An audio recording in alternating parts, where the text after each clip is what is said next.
땅을 살아가며 나아갈 때 우리는 이제 천국 시민으로 살아가고 또 이 나라의 백성으로 살아가게 됩니다. 이러한 신분으로 가지고 살아가는 그 이야기들이 로마서 13장에 등장하고 있는데요. 우린 두 가지 신분으로 살아가게 되죠. 첫째는 하나님의 자녀로서 천국 시민으로, 또 한 가지는 이 땅에서 대한민국의 시민으로 살아갑니다. 한마디로 말해서 우리는 이중 신분을 갖고 있는 존재라는 것을 의미해주고 있는데요. 그러면 우리는 어떠한 자세로, 어떠한 판단을 가지고 이 땅의 또 나라의 권세 앞에 복종하며 살아가야 되는 걸까요? 이 부분에 대해서 해답을 보여주는 대목이 바로 오늘 우리에게 주어지는 본문입니다. 존 스토트 목사님은 교회와 국가 간의 관계에 대해서 이 네 가지의 대표 모델을 제시해 주었습니다. 먼저는 에라스투스주의인데요. 이 국가가 교회를 다스리는 것을 의미하고요. 신정 정치가 있습니다. 교회가 국가를 다스리고 그 다음은 국가가 교회에 특권을 주고 교회는 이 특권적 지위를 유지하기 위해 어느 정도 국가에 순응하는 그런 주의가 있습니다. 그 다음에 협력적인 그런 관계를 또 의미하고 있는 것이 있는데 바로 그것은 교회와 국가가 각기 하나님께 받은 고유의 책임이 있다는 것을 인정하고 이러한 역할을 완수하도록 서로 격려하고 협력하는 모델입니다. 그는 그 스토트 목사님은 그 네 번째 모델, 곧 협력이 이 바울이 로마서 13장에서 가르치는 것과 가장 잘 들어맞는다, 이렇게 우리에게 설명해주고 있습니다. 사실 1절을 보면요, 우리가 바울의 의도를 너무 잘 알 수 있게 되는데 바울은 시작부터 이제 그 나라와 또 어떤 권세 앞에서 복종하는 것에 대해서 다음과 같이 우리에게 설명해 줍니다. 각 사람은 위에 있는 권세들에게 복종하라. 이 권세는 하나님으로부터 나지 않음이 없나니 모든 권세는 다 하나님께서 정하신 바라 라고 이렇게 이야기하면서 이 권세에 관한 이야기에 대해서 우리에게 잘 설명해 주고 있습니다. 그러니까 우리가 권세 앞에서 복종하는 것을 우리가 부인할 수 없고 여기에 대해서 어떤 벗어날 수 없으며 또 권세에 복종하는 것, 이 권위에 복종하는 것은 그리스도인의 기본적인 가치관이 되고 또 우리가 지켜야 될 세계관이라는 것을 천명해 주고 있습니다. 그래서 정부라는 것은 하나님이 제정하신 것이기 때문에 국민들의 존경과 복종을 받는 것이 당연한 것이고 또 이 땅의 통치자들 또한 역사를 주관하시는 하나님의 다스림에 의해서 세워지는 것이기 때문에 우리는 국가를 따르며 또 정부를 따르게 되는 것이겠죠. 그들의 지혜와 능력을 우리가 믿는 것이 아니라 바로 그것을 통해 역사하시고 다스리시는 하나님의 뜻을 믿고 살아가는 것입니다. 다니엘서 4장 17절에 보면 다음과 같은 말씀이 있습니다. 이는 순찰자들의 명령대로 거룩한 자들의 말대로이니 지극히 높으신 이가 사람의 나라를 다스리시며 자기의 뜻대로 그것을 누구에게든지 주시며 또 지극히 천한 자를 그 위에 세우시는 줄을 사람들이 알게 하려 함이라 하였느니라. 아멘. 이렇게 얘기하면서 우리에게 어떤 그리스도인들은 하나님이 국가에게 주신 역할을 인정하고 양심을 따라서 복종해야 한다는 것을 우리에게 알려주고 있는 것이죠. 여러분, 국가가 하는 일은 어떤 겁니까? 또 국가가 하는 일에 대해서도 사도 바울이 잘 설명해주고 있는데요. 이 4절에 보니까 다음과 같이 설명합니다. 그는 하나님의 사역자가 되어 내게 선을 베푸는 자니라. 그러나 내가 악을 행하거든 두려워하라. 그가 공연히 칼을 가지지 아니하였으니 곧 하나님의 사역자가 되어 악을 행하는 자에게 진노하심을 따라 보응하는 자다라고 얘기하면서 이 국가가 칼을 가진 것에 대해서, 그러니까 이 질서를 세우기 위한 이 칼을 가진 것에 대해서 인정해주고 있는 것을 확인할 수 있습니다. 그러니까 칼이라는 건 이 국가가 각종 제재를 통해서 이 범죄자들을 처벌하는 권력, 바로 이런 것들을 상징하고 있는 거죠. 또한 그렇게 함으로써 그 어떤 의로움들이 또 보존되게 하고 또 어떤 사람들의 그런 이 어떤 그 옳은 길로 가고자 하는 방향들, 이런 방향들을 지지하게 됨으로써 하나님의 공의와 그 의로움이 드러나도록 하면서 세상의 질서를 유지하도록 만드는 역할이 바로 어떤 거냐? 바로 이 칼이라는 겁니다. 그래서 하나님은 국가를 세우고 권세를 세웠다. 바울은 여기에 대해서 다음과 같이 또한 설명해주고 있죠. 6절과 7절에 보면 이렇게 말합니다. 너희가 조세를 바치는 것도 이것으로 말미암음이라. 그들이 하나님의 일꾼이 되어 바로 이 일에 항상 힘쓰느니라. 모든 자에게 줄 것을 주되 조세를 받을 자에게 조세를 바치고 관세를 받을 자에게 관세를 바치고 두려워할 자를 두려워하며 존경할 자를 존경하라. 이렇게 사도 바울이 나라의 권세와 권위와 또 통치자들에게 복종해야 한다는 것을 우리에게 잘 알려주고 있습니다. 저는 사도 바울은요 언제나 이 명확하게 얘기해주고 있어요. 이 국가의 권위를 인정하고 우리가 그 권위 앞에 복종해야 한다라고 일단 기본적인 가치관을 세워주고 있는 것이겠죠. 자, 이제 여기서 우리는 어떻게 해야 될까? 이게 중요한 겁니다. 그래, 우리가 알겠어. 내가 정말 하나님의 세우신 정부고 하나님이 세우신 나라이기 때문에 우리가 이 나라의 법과 어떤 그런 일들에 순종해야 되는 것은 잘 알겠다. 이게 우리가 가지고 있는 생각이죠. 다 알고 있어요. 그런데 우리는 어쨌든 웬만하면 나라의 권세 앞에 복종하고 또 시민으로 살아가려고 하는 모습들이 있어요. 그러니까 예수 믿고 있는데 내가 그냥 무작정 나라에 반항하겠다는 사람들은 찾아볼 수 없습니다. 그런데 여러 가지 상황과 환경과 조건들을 통해서 어떤 이 나라에 내가 복종해야 되느냐? 나는 예수 믿는데 그리스도인인데 내가 어떻게 하나님의 어떤 이 나라에 복종할 수가 있겠느냐? 여기에 대해서 이제 우리가 고민들이 서게 되죠. 그러니까 어떤 질문이냐면 이런 질문을 던질 수밖에 없습니다. 자, 나라 앞에, 그 국가 앞에, 또 이 권세 앞에, 세워진 권위 앞에 무조건 복종해야 하느냐? 이게 우리에게 가진 질문이에요. 이 질문이 해결되지 않으면 사실은 여기서 이 답을 가지고 이야기하는 게 굉장히 어려워요. 그러니까 무조건 복종해야 되느냐? 여기가 이제 우리가 되게 중요한 질문인데, 이 무조건 복종해야 되느냐는 질문을 말하면서 우리는 몇 가지 원칙들을 좀 세울 필요가 있죠. 그 인식에 대하여서 이 팀 켈러 목사님의 의견을 반영하여 말씀을 드리면 이렇게 얘기합니다. 첫 번째로 뭐 하냐면 복종하라는 거예요. 일단 복종입니다. 복종. 그러니까 복종한다는 것은 어떤 거냐? 우리의 시민권이 하늘에 있다고 해서 국가의 법에 항거하는 것은 옳지 못한 겁니다. 이렇게 일단은 우리가 정의할 필요가 있어요. 그러니까 마치 우리가 하나님을 믿고 또 주님을 믿고 있기 때문에 야 우리는 천국 시민이 아니냐? 그러니까 이 천국 시민으로서 이 법을 지키는 것, 우린 나라의 법을 지키기보다는 뭐 하늘나라의 법을 지키며 살아가면 되는 거지.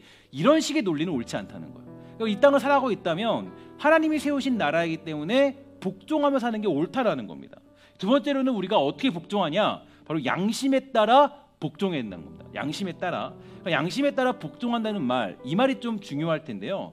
일단 신앙적인 양심과 우리에게 주어진 인간적인 양심에 관한 이야기를 우리에게 알려주고 있습니다. 예를 들어서 이런 거가 똑같죠. 그러니까 예수님께서 말씀해 주시기를 로마 황제에게 이 세금을 내는 것은 허락하셨습니다. 그러니까 그에게 세금을 내는 것에 대해서 예수님이 야, 너 왜 천국 시민인데 세금 내? 이런 식으로 말씀하지 않으셨다라는 거예요. 그러니까 이 로마 황제에게 세금을 내는 것은 허락하셨지만 뭘 반대하셨어요? 로마 황제를 숭배하는 것은 반대하십니다.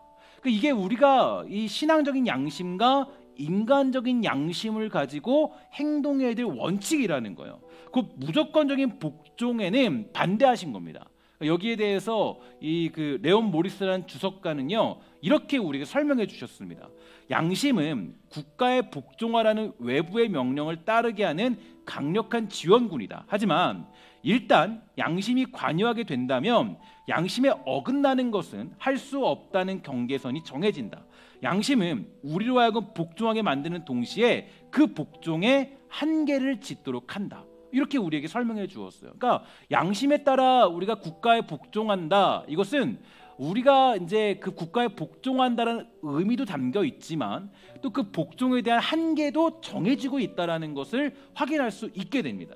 세 번째로는 우리가 두려워하고 존경하는 자세로 이 국가에 복종해야 되는데요. 이 말은 우리가 이 국가에 협력해야 될 뿐만 아니라 존중하는 마음과 예의를 갖추고서 그렇게 해야 한다는 것을 의미해주고 있죠.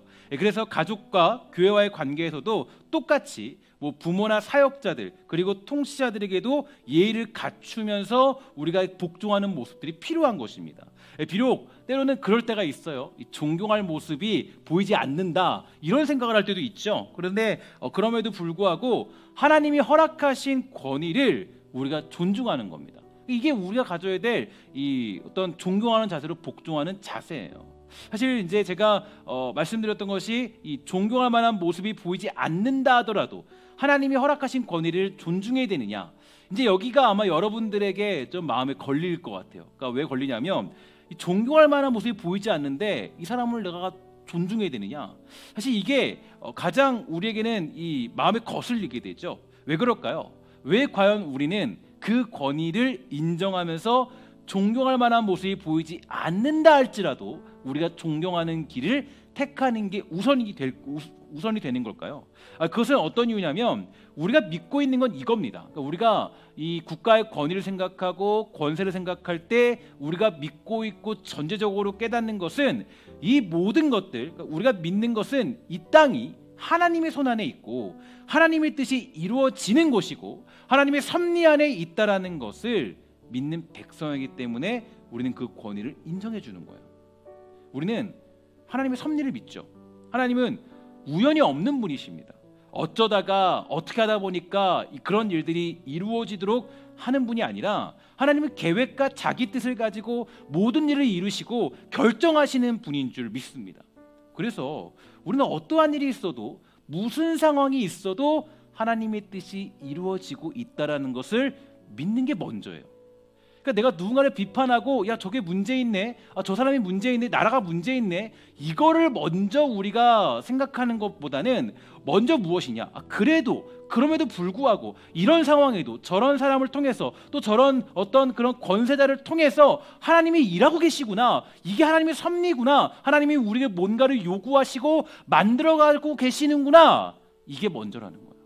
이게 먼저 우리가 국가를 가져야 된 국가적인 신앙에 관한 세계관이에요.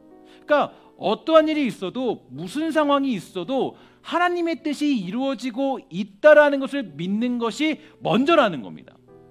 사실 그 인간이 가지고 있는 가장 본질적인 그런 악함이 무엇인지 아십니까? 여러분들과 제가 가진 가장 큰 문제는 어떤 거냐면은 하나님의 생각보다 그분의 뜻과 계획보다 앞서려는 거예요. 하나님의 뜻을 잘 인정하지 않으려고 해요. 인간의 본성이 그래요. 하나님의 질서를 잘 인정하려고 하지 않아요. 하나님의 뜻을 잘 복종하려고 하지 않아요. 하나님의 그런 질서를 잘 쫓아가려고 하지 않아요. 하나님의 질서에 복종하지 못하는 게 우리들의 본성적인 그런 모습들이에요. 여러분, 그 예가 있죠. 하나님께서 아담과 하와를 지으셨고 한 가지 질서를 제정하셨습니다. 어떤 질서냐면 모든 것을 너희가 다 해도 좋다. 그러나 여기 한 가지 조건이 있어. 그 조건이 뭐냐? 바로 그 조건은 선악을 알게 하는 열매만은 먹지 말아라.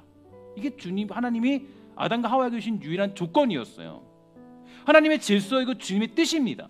그러나 인간은 하나 있었던 그 질서마저도 무너뜨려 버리죠. 그러니까 이게 우리들의 본성이라는 거예요. 우리들의 모습은요, 반항이에요, 반항. 그러니까 인간의 모습은 반항이에요, 반항. 반항적인 모습이 먼저예요. 그렇게 타락한 우리들은 계속적으로 하나님을 믿지 못합니다. 하나님의 뜻이 있음을 알지 못해요, 깨닫지 못해요. 그것을 신뢰하지 못하고 자기 뜻대로 살려고 그래요. 하사시대를 지나면서 사람들이 이렇게 얘기했습니다. 우리에게 왕을 세워주세요. 그러니까 이게 되게 큰 반역이죠. 왜냐하면 원래 이스라엘 백성들은, 주님의 백성들은 신정 통치로 이제 부름받은 백성들이에요. 그러니까 하나님이 직접 통치하시고 그 어떤 율례와 규례들을 지켜가면서 그들이 하나님을 섬기오는 말미암아 복받는 곳이 이스라엘 백성들이 살아가던 그런 모습들이었습니다. 근데 그들이 얘기하는 거예요. 우리 그 질서 따르기 싫어요. 우리 그거 말고 다른 나라처럼 왕을 주세요. 왕을 달라고 요구하는 거예요. 그 왕을 달라고 요구하는 모습 속에서 그 어떤 그 모습을 보면 그 인간이 하나님의 뜻을 거절한 겁니다. 하나님의 뜻을 믿지 못하고 우리 힘으로 할게요. 내가 한번 해볼게요. 하나님의 뜻이 이루어지고 있는 것을 믿지 못하는 거예요. 하나님의 계획과 통치를 믿지 못하니까 뭐라 그래요? 우리에게 왕을 달라고 그렇게 호소하게 되는 거죠. 그래서 하나님은요, 너무 친절하셔서 그 백성들의 요구에 따라서 왕을 세워주십니다. 하나님은 참 그러세요. 그러니까 우리가 그게 사실 망할 길인 것도 아세요. 근데 하나님은 이게 마치 우리 부모님들 같아요. 부모님들도 알잖아요. 야, 이거 안 되는데, 이거 안 되는데. 근데 자녀들이 뭐라 그래요? 저 괜찮아요. 저 좀 주세요. 그럼 주잖아요. 어쩔 수 없이. 하나님이 또 그런 모습도 있어요. 그래서 그 백성들의 요구에 따라서 하나님이 왕을 세워주십니다. 그럼에도 불구하고 이스라엘 사람들은 하나님을 따르지 않죠. 배신하고 또 배신합니다. 이 말은 결국 하나님의 뜻을 따르지 못하는 것, 그것이 우리의 본성이라는 거예요. 그런 면에서 하나님은 우리의 인생을 어디로 끌고 가시냐면 우리의 그 하나님을 반항하는 모습들을 꺾어버리는 인생으로 우리의 삶을 끌고 가십니다. 그러니까 우리가 하나님을 반항하는 게 우리의 본 모습이잖아요. 그러니까 하나님의 자녀로 살아가도록 하기 위해서 우리들의 인생을 어떻게 만들어 가시냐면 우리들의 그 모난 본성, 그러니까 우리의 그 악한 본성, 하나님의 질서를 믿지 못하는 그 본성을 꺾어버리시는 게 우리 인생의 아주 중요한 목적이 돼요. 그래서 그렇게 우리를 깎아서 주의 뜻과 주의 계획을 따르도록 만드는 도구가 어떤 거냐? 바로 권세자에 대한 복종이고 섬김이고 존중입니다. 인간은 사람을 존중할 줄 모르죠. 그럼 우리가 존중하는 것 같지만 사실 그렇지 않아요. 인간이라는 존재는 악함이 있기 때문에 사실은 존중할 줄 몰라요. 그거 못하는, 정말 그건 너무 못하는 사람들이에요. 인정할 줄 몰라요. 여러분 누가 나보다 더 잘났어요? 더 뛰어나요? 야, 그러면은 여러분 그 정말 우리가 대단한 사람이네, 멋져. 그러겠습니까? 사촌이 땅을 사면 뭐라 그래요? 어때요? 그 박수 쳐요? 아니죠. 뭐라 그래요? 배가 아프죠. 진리라는 건 진리. 인간의 모습이에요. 인간의 모습. 우리는 누구를 존중할 줄 몰라요. 나보다 조금 잘난 사람이 있으면 그 사람을 밟고 일어서야 됩니다. 인간의 모습이에요. 우리는 복종할 줄 모르고 우리는 섬길 줄 몰라요. 우리는 그거 존중을 이뤄낼 줄 몰라요. 그래서 한 가지 우리가 오해하지 말아야 될 것이 있어요. 어떤 거냐? 나라를 바라볼 때 언제나 이 나라나 국가가 언제나 우리가 봤을 때 괜찮은 정책만을 가지고 일을 하는 것은 아니라는 겁니다. 때로는 우리들의 생각과 맞지 않는 일을 하기도 하고 전혀 다른 방식을 통해서 우리에게 제시하기도 하고 여러 가지 정책에 문제가 있기도 해요. 사실 요즘에 우리가 코로나 단계를 봤을 때는 이제 2.5단계로 화요일부터 시작한다라고 그렇게 우리가 이 통제가 되었습니다. 이제 또 수요일, 금요일, 주일 예배들은 어쩔 수 없이 또 비대면 예배로 3주 동안 드려야 되는데 우리에겐 또 사상 초유의 사태가 찾아왔죠. 성탄절도 이제 우리는 이번엔 비대면 예배입니다. 3주간이기 때문에 27일까지이기 때문에. 여러분 우리 부활절도 비대면 예배였어요. 성탄절도 이제는 비대면 예배예요. 이번에 어떻게 이럴 수가 있는지 정말 저는 상상하기도 싫은데 정말 거의 너무 스펙타클한 그런 1년을 보내고 있습니다. 성탄 예배도요 이번에는 어쩔 수 없이 이렇게 보내야 돼요. 보면서 정부가 이게 왜 도대체 왜 이때만 왜 이때만 이러는지 모르겠다. 너무나도 우리에게는 너무나도 지금 당황스러운 정책들이 여러 가지로 퍼지고 있습니다. 차라리 11월 달쯤에 정말 우리가 생각하기를 좀 강력하게 한 번 더 끝냈으면 우리는 그게 더 좋았잖아요. 근데 이게 지금 어떻게 하다 보니까 우리 생각으로는 좀 잘못된 모습이 있잖아요. 그러니까 우리가 이런 것들을 봤을 때 우리 마음속에 나라와 권세자들을 향해서 불만이 있을 수 있어요. 저도 불만이 있거든요. 저도 불만이 있어요. 저도 도대체 왜 그러냐. 조금 좀 모이게 놔둬라. 좀 모일만 하니까 이제는 또 못 모이게 만들었어요. 이제 물론 우리 교회뿐만 아니라 사회가 지금 현재가 그렇게 돌아가고 있기 때문에 이게 너무 안타까운 이야기입니다. 어쨌든 간에 우리가 어떻게 할 수 있다면 그 문제가 있지만 할 수 있다면 그것이 우리 신앙의 문제. 그러니까 주님 말씀하셨던 로마 황제에게 세금을 내는 건 괜찮은데 세금을 내면서 너희들이 그걸 섬기는 건 안 돼. 이 얘기처럼 우리 이걸 봤을 때 신앙의 문제와 결부되어 있지 않다면 나라를 나라로 국가를 국가로 그 법을 존중하는 것이 필요합니다. 왜냐? 우리는 나라를 믿는 게 아니에요. 우리는 현재 대통령을 믿는 게 아니에요. 우리는 정치인 중에 내가 믿는 정치인이 올라왔어. 아니에요. 우리가 믿는 거는 어떤 정치인이 올라와도 어떤 그런 권세 대행자가 올라온다 할지라도 그 모든 사람들의 섭리와 그 모든 사람들의 뒤에 이루어지는 모든 손들은 하나님이 이루어 가신다는 것을 믿고 있기 때문에 우리 나라에 복종하며 살아가는 것이고 이 땅 가운데 대한민국 시민으로 살아가는 것입니다. 이게 우리가 가지는 기독교 세계관이에요. 왜냐? 우리 역사를 주관하시는 분이 하나님인 것을 믿기 때문에. 그러니까 이게 그렇게 함으로써 우리가 이제 뭘 얻을 수 있냐면, 그럼 이런 좀 좀 부당한 정책을 따르면서도 좀 내 마음에 들지 않은 정책을 권세자들을 통해서 선포되어진 정책을 따르게 되면서 우리에게 주어지는 유익이 무엇이냐, 이게 중요하겠죠. 어떤 유익이 주어지느냐.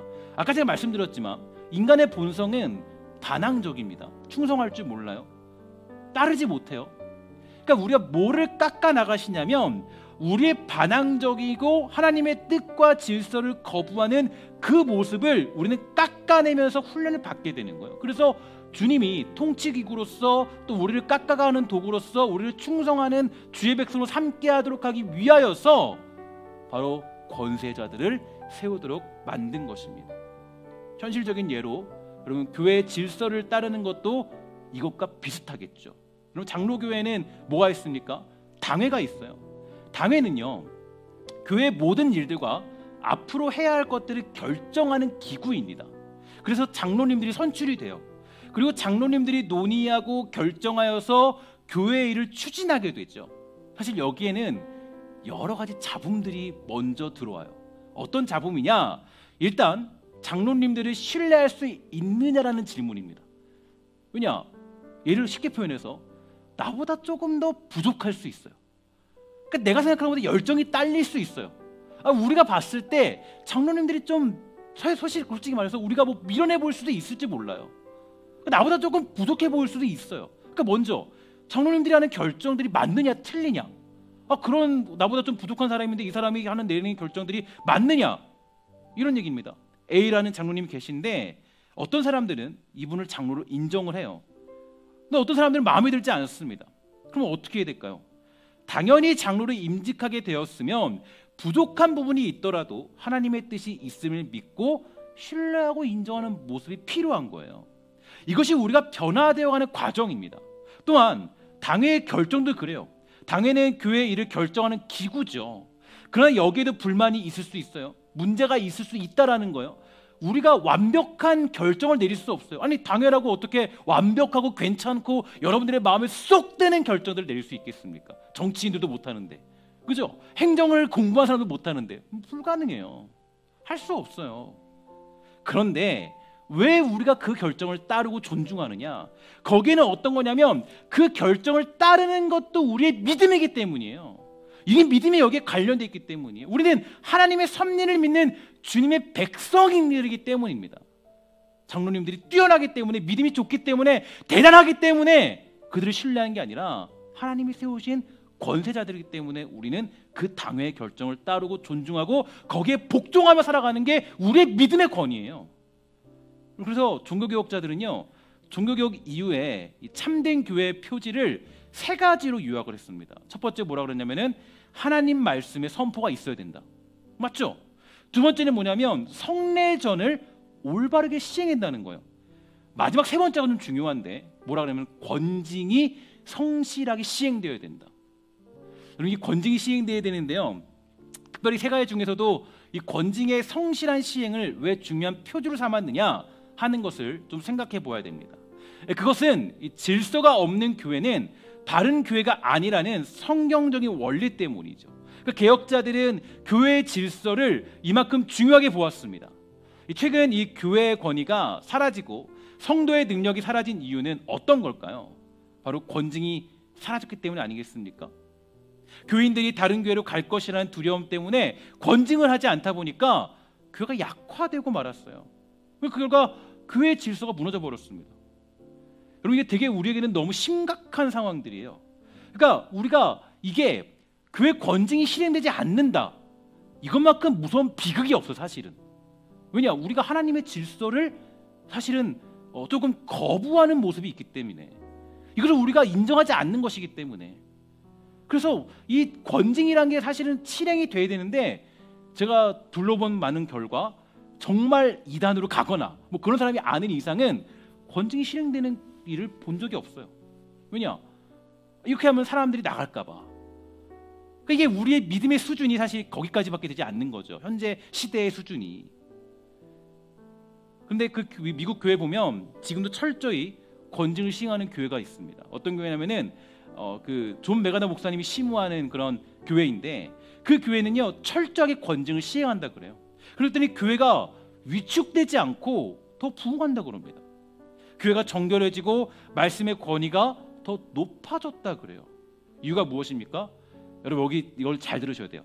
권징을 받아서 그들이 변화된 것이 아니라 어떤 거냐면, 권징을 받아들이고 당회의 권위를 받아들이는 것은 결국 자기의 모난 부분과 반항적인 모습을 깎아내는 믿음의 훈련이기 때문에 그들에게 하나님의 역사가 임하게 되는 겁니다.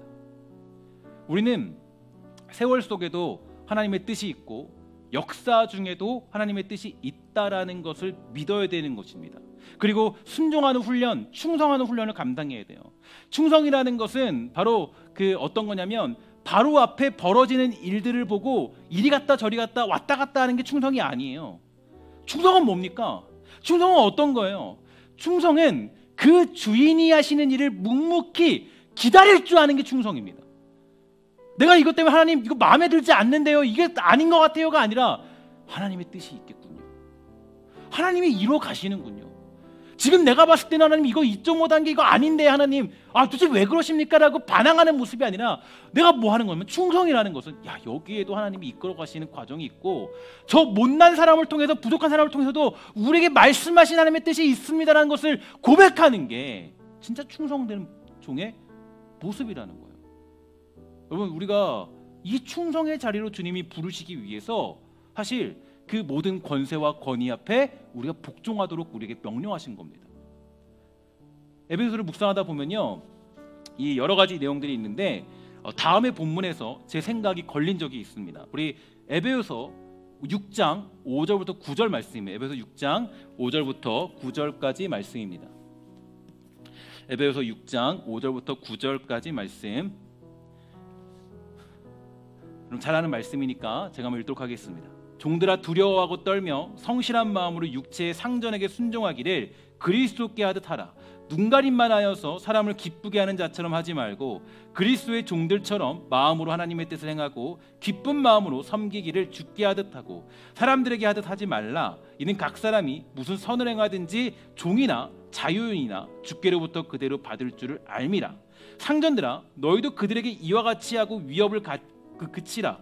이는 그들과 너희의 상전이 하늘에 계시고 그에게는 사람을 외모로 취하는 일이 없는 줄 너희가 알미라. 이렇게 얘기합니다. 종과 상전의 관계를 우리가 설명해 주고 있죠. 이 관계 속에서 가장 힘든 게 종과 상전의 관계 같은 그런 상황들이에요. 저는 이 말씀을 접하면서 이런 의문이 들었습니다. 어떤 의문이냐? 주님, 제 상전이 불의한 상전이라면 주님 어떻게 하시겠습니까? 주님, 제 상전이 불의한 사람이라면 제가 어떻게 해야 될까요? 이게 우리들의 고민 아니겠어요? 여러분들이 우리가 회사에 들어갔는데 불의한 상전이 있어요. 아니, 나의 그 위에 사람이 자꾸 불의한 행동을 해요. 자꾸 불의한 사람이에요. 그럼 부족한 사람이에요. 어떻게 하겠습니까? 주님, 저의 그 종이 문제가 있으면 어떻게 할까요? 사실 우리 모두가 이런 고민에 있지 않겠습니까?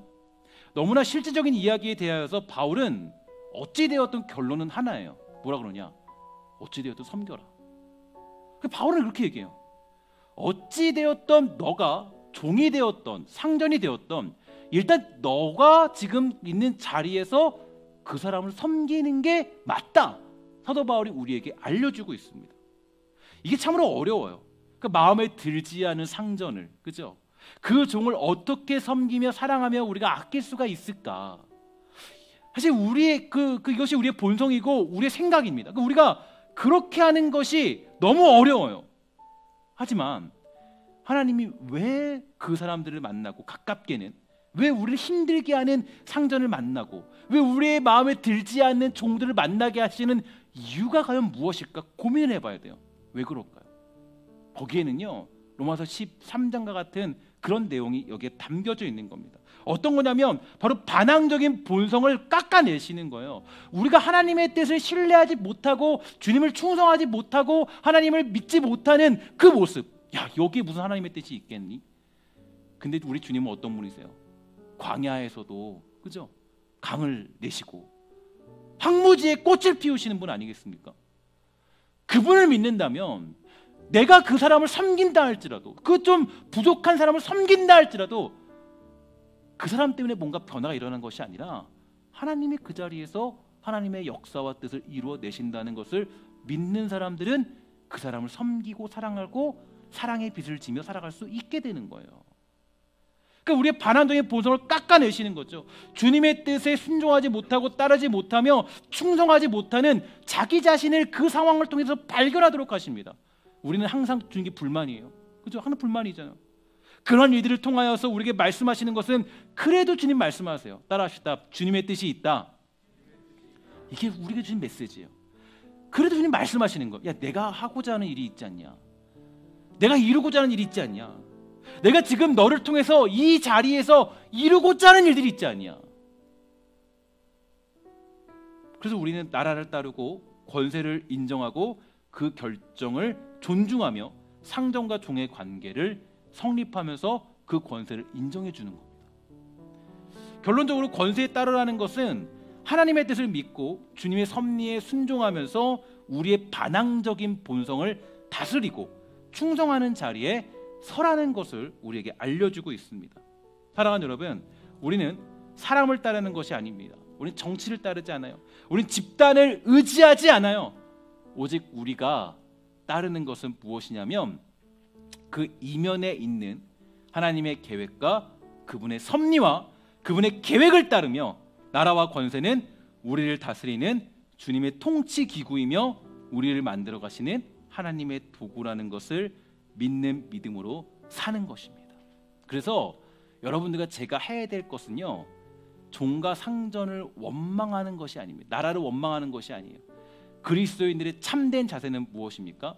그 썩어 빠진 나라를 할지라도, 문제 있는 나라를 할지라도, 설령 우리 교회가 어떤 여러분 봤을 때 당회가 마음에 들지 않는다 할지라도, 여러 가지 상황들이 우리의 권세 앞에 복종할 수 없는 상황이 있다 할지라도 우리는 그래도 뭘 하는 거예요? 그래도 하나님, 그 자리에서 하나님의 선하신 뜻이 일어날 줄 저는 믿습니다. 그것을 믿고 잠잠히 묵묵히 내가 해야 될 사랑의 길을 걸어가는 것, 이게 바로 우리가 가져야 될 권세에 대한 입장이 되는 것입니다. 사랑하는 여러분, 우리가 요즘 이 시대 가운데 나라에 대한 불만들도 많이 있을 것 같아요. 그죠? 위정자에 대한 불만도 있을지 몰라요. 아니 혹여라도 여러분 교회에 대한 불만이 있을지도 모르겠습니다. 그러나 여러분, 축복하는 것은 그러한 모든 불만들을 다 내려놓으시고 하나님의 뜻과 섭리를 믿으며 나라와 민족과 또 권세자들을 위해서, 사랑하는 여러분들에게 주어진 이 교회를 위해서 기도함으로 하나님의 뜻이 온전히 실현되고 선포되고 그 모든 것들이 이루어질 믿는 믿음으로 살아가는 주의 백성이 다 되기를 주의 이름으로 간절히 축원합니다. 이제 우리 함께 나라를 위해서 함께 찬양하면서 우리 기도하도록 하겠습니다.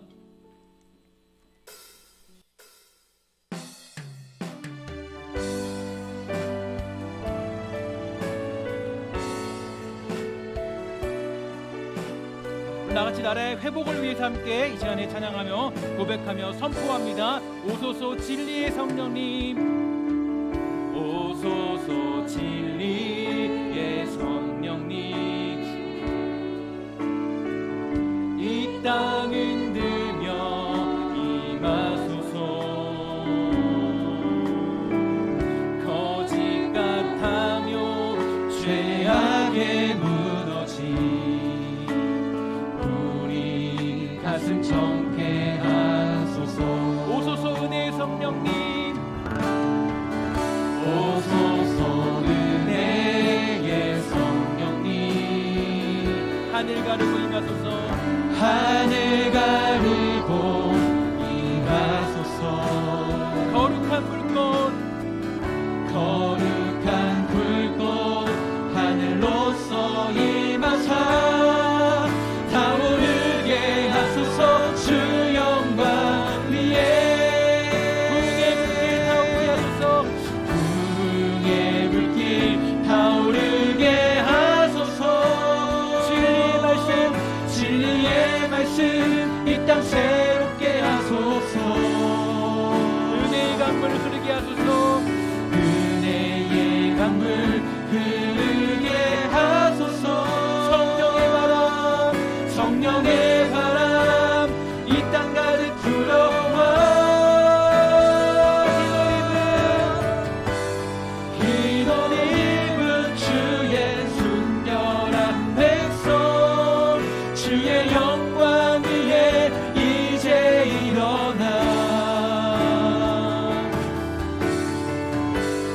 열방을 치유하며 행진하는 영광의 그날을 주소서. 오소서 진리의 성령님, 오소서 진리의 성령님,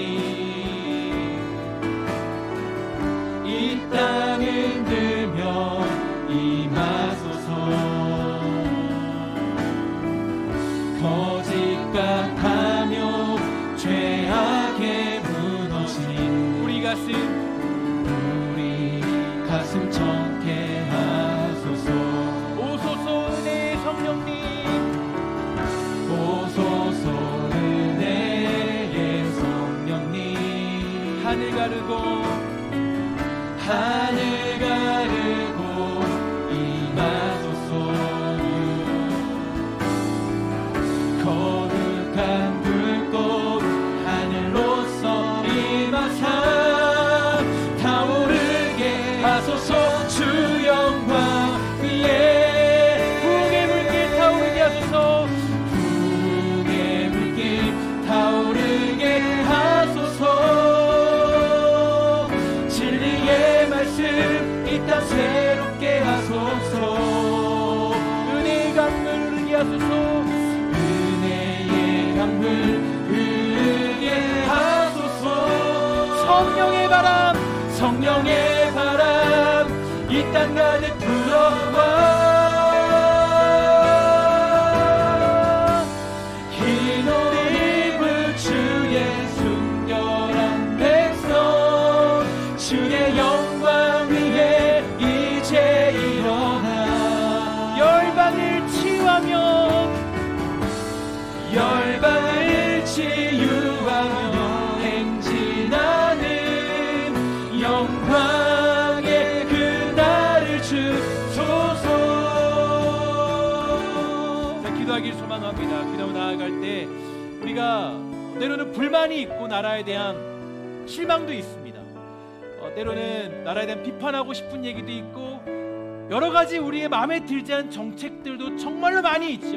그러나 주님이 요구하시는 것은 사실 그런 불만보다는 그런 것들을 통해 사람을 선동하거나 그런 것들을 만들어내는 것이 아니라 우리가 해야 될 일들은 일단 먼저 한 가지입니다. 하나님, 이 땅 가운데 부흥의 불길이 임하여서 이 땅 가운데 하나님의 뜻이 이루어지고 이 땅 가운데 주님의 나라가 실현될 수 있도록 주님 허락하여 주시옵소서. 주님, 우리를 순결한 주의 백성들로 삼아주셔서 우리가 이 땅 가운데 쓰임받는 주의 백성으로 살아가도록 주님 인도하여 주시옵소서라고 기도하는 것이 먼저일 것입니다. 우리는 너무나도 쉽게 변질됩니다. 너무 쉽게 우리는 하나님의 뜻을 믿지 못하고 신뢰하지 못합니다. 이 정책 때문에 마치 망하는 것처럼 보이지만 사실 여러분 어떻습니까? 하나님이 어떻게 그렇게 두시던가요? 아니더라고요.